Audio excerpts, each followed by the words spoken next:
Hola, ¿qué tal? El día de hoy les vamos a hablar acerca del concepto de crisis, desastres y catástrofes. Como primer punto vamos a explicar qué son las crisis. Una crisis es un estado temporal de trastornos y desorganización, que se caracteriza principalmente por la incapacidad de la persona para afrontar situaciones particulares utilizando los métodos habituales para la solución de problemas. Como siguiente punto tenemos qué es un desastre.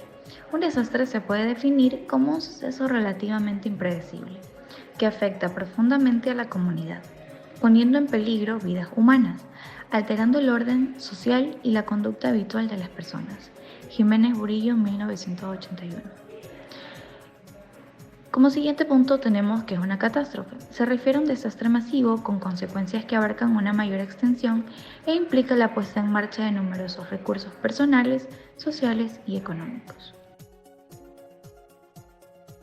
Pasos de la intervención psicosocial en crisis, que es el contacto psicológico y la presentación, examinar dimensiones del problema, analizar posibles soluciones, la asistencia práctica y por último el seguimiento y la conexión con servicios externos. Intervención psicosocial en desastres y catástrofes. Después de un desastre, se activan diferentes protocolos coordinados entre sí para ayudar a las personas o comunidades afectadas. La intervención psicosocial es llevada a cabo por profesionales entrenados. La intervención psicosocial en desastres está diseñada y es aplicada con el objetivo de evitar o minimizar consecuencias psicológicas y sociales en las personas y en la comunidad afectada por un evento catastrófico.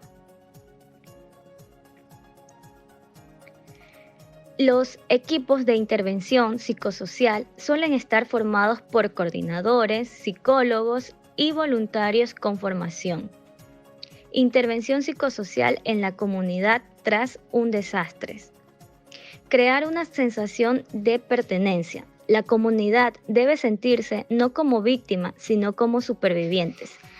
Trabajar en el clima social. Se refiere al reconocimiento y validación por parte del entorno. Conservar el control sobre la propia vida. Evitar la indefensión y la dependencia. Recuperación de rutinas. De este modo se reduce la sensación de incertidumbre. Desarrollar elementos instrumentales se refiere a la dignidad y el apoyo social. Tener perspectivas del futuro.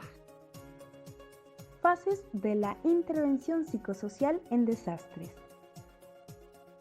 El Instituto Nacional de Salud Mental de Estados Unidos en el 2002 instauró 4 fases.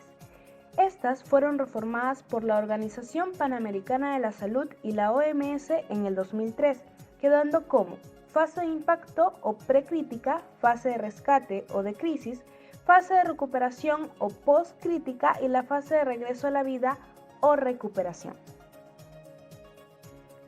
Primera fase o fase de impacto. Tiene una duración de entre 0 a 48 horas y al ser el inicio del proceso es importante priorizar los canales de comunicación, ya sea entre las entidades que van a controlar el suceso y las víctimas del mismo. En la segunda fase o fase de rescate, esta prima de una duración de entre 0 a 1 semana. En este se inician los planes de rescate y se controlan las crisis que pueden llegar a surgir, tanto emocionales como físicas. Tercera fase o fase de recuperación. Tiene una duración de entre 1 a 4 semanas. En esta se busca instaurar planes para restablecer la situación después de la crisis. En la cuarta fase y última, conocida como fase de regreso a la vida, tiene una duración de 2 semanas e incluso hasta 2 años, y se busca la reinserción ante una crisis o desastre. Significa que en esta fase buscamos que las personas vuelvan a mantener o a restablecer su estilo de vida en el lugar donde se presentó dicha crisis o desastre.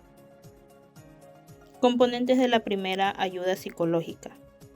Protocolo de actuación durante la intervención.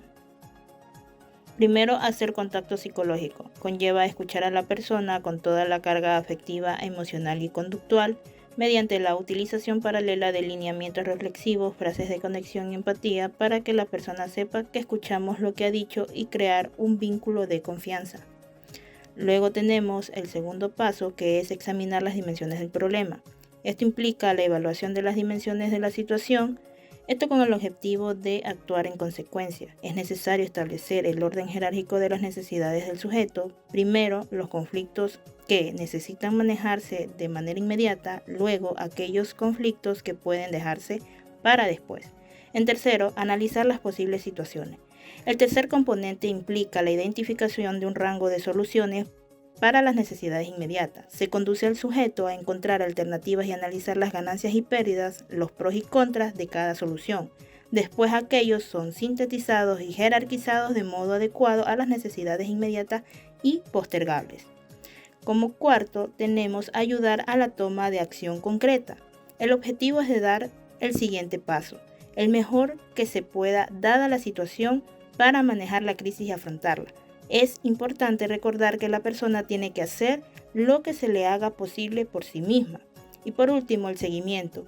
Ayuda a establecer un procedimiento que permita verificar el proceso. Se determina si se lograron o no las metas de los primeros auxilios psicológicos. Además, facilita a otros pasos hacia la resolución de la crisis y, si es necesario, se conecta a la persona con un experto en segunda instancia.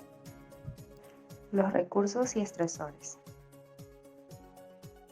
Se presentan en 4 niveles: el social, psicológico, fisiológico y ambiental.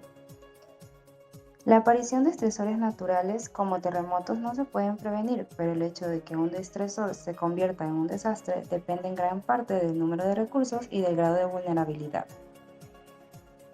Existen 5 niveles de vulnerabilidad: nivel psicobiológico, nivel político-económico, nivel político-ambiental, nivel cultural, nivel sociocomunitario. El nivel psicobiológico es potenciar la resiliencia y el afrontamiento eficaz. El nivel político-económico garantiza las necesidades básicas de la población. El nivel político-ambiental son las políticas ambientales que favorezcan el desarrollo sostenible, viviendas adecuadas, etc. Nivel cultural: potenciar valores culturales favorables a los procesos de participación social. Y por último, el nivel sociocomunitario, que es el desarrollo de un tejido social articulado y favorecer la calidad de las redes de apoyo social.